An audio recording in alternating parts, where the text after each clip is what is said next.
Hi guys! So, welcome back dito ulit sa aking channel. Welcome dito sa aking channel guys. So, explain ko lang ulit.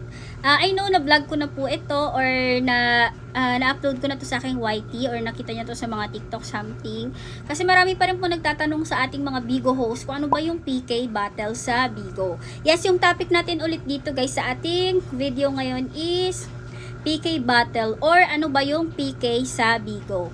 So, yung PK battle guys, isa po yung battle sa Bigo. Tinawag lang po siyang PK in short, pero yung meaning po talaga ng PK is player knockout. So, battle po siya sa Bigo ng dalawang host. So, isa sa kabilang agency and isa sa kabilang agency.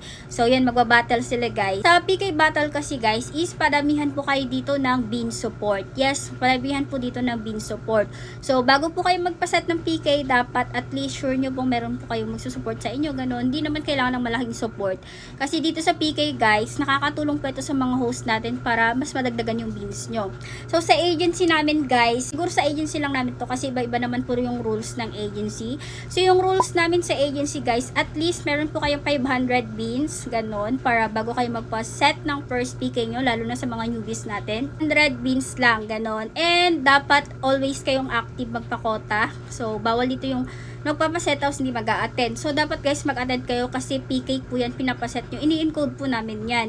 So, syempre, nag-i-expect din po yung kabilang agency na matutuloy yung PK nyo.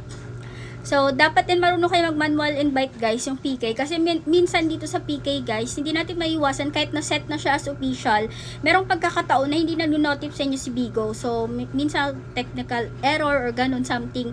May mga problema. So, dapat marunong kayo mag-manual PK. So, meron naman tayong step by step paano sa pag-manual ng PK. Yung mag-i-invite kayo. Yung kayo na mismo mag-invite. Lalo na pag hindi naman, lalo na kung mismong date nyo na yun ng PK pero hindi siya nag-notif, diba? So, kailangan nyo pa rin yun ituloy.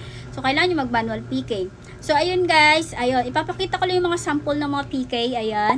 Yan, mga PK battle yan ng mga host natin. So, ayan. Padamihan kayo dyan ng bean support guys. So, dito sa PK battle, hindi naman talaga siya kailangan na dapat manalo kayo. Kailangan manalo ka talaga dito. Hindi guys. Kasi yung ano natin, goal natin sa PK, kaya kayo namin sineseta ng mga event na ganito, pang dagdag po yan sa beans nyo. Okay lang matalo, bonus na lang pag nanalo kayo. So, ayun, diba? At least 15 minutes lang po pala yung PK guys. So, 15 minutes battle lang po yan. Tuwing gabi lang din po nangyayari ang PK. Start ng 8 PM hanggang 10:45 lang. So, kunwari, example, yung PK mo is 8:30, ganon. Mag-i-end siya ng 8:45.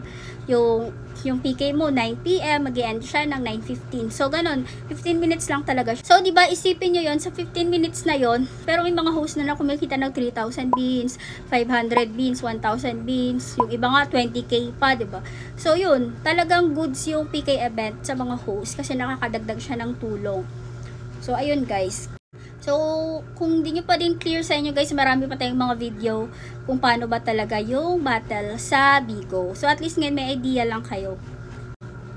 So, by the way, sa PK pala guys, meron tayong tinatawag na PK Avatar. So, yung PK Avatar, saan ba yan manggagaling? Syempre, dito po yan sa agency natin. Pwede din kayong gumawa ng sa inyo, pero yung ano talaga yan sa agency guys. So, magsisend po kayo ng picture nyo sa ating GC.